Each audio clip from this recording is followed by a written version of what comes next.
คำว่าหาเกิดขึ้นที่ใดเกิดกับใครมันบ่สำคัญมันจะอยู่ตรงนั้นบ่หายตามกาลเวลาว่าสิผ่านมาดนปานใดในหัวใจบ่เคยร่างรายังจดจำทุกถ้อยวาจาที่เฮาเว้าต่อกันเมื่อสวรรค์แยกกายเฮาสองจากคู่ครองเป็นคนอื่นไกลเหลือแต่คำสัญญาใช่ไหมที่ยังคงอยู่แม้นว่าเจ้าสิเกิดเป็นหยังบ่เคยคิดสั่งย้อนหาคนหูสิเคียงข้างให้ได้หูหัวใจยังคงเดินบ่มีอีหยังมาพังทลายความหักเขาสองลงได้แม่นดินสลายยังมั่นคงคือจังตอนเริ่มหักที่แรกด้วยให้กดฟ้าถึงมีน้ำตาเข้ามาแต่งเติม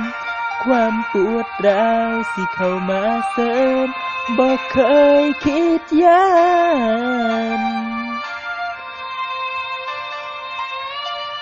ในวันนี้เฮาเจอกันแล้วยังบ่แคล้วจำต้องจากลาคนที่เฮาตามหาเป็นหยังคือบ่สมใจให้ของทาอีกกี่พันปีให้อยู่ตรงนี้อีกนานเท่าไร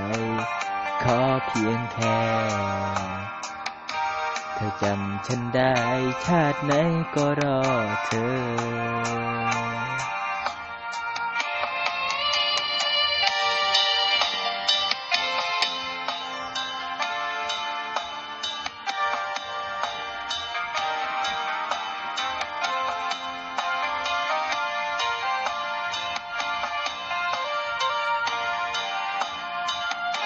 บ่มีอีหยัง